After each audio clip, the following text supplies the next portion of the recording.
Hey everyone, it's Caleb over here at Dear Walter Buick GMC, sitting in the dark inside of this GMC Sierra AT4. Now this is a Black Widow 6-inch left, which is crazy, but I'm showing you the auto high beams and how to turn them on. So let's hop right in.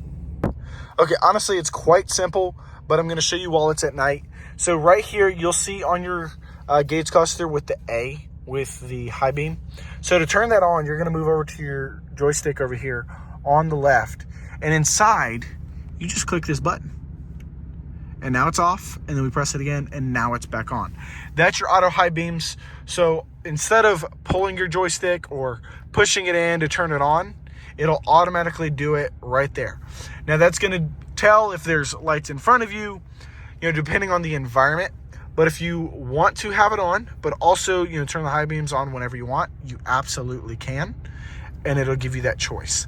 And then it'll revert back to your auto high beams once you turn it off. Now that's how you're able to turn on and disable your auto high beams. I want to say thank y'all again for watching. I'll see y'all soon.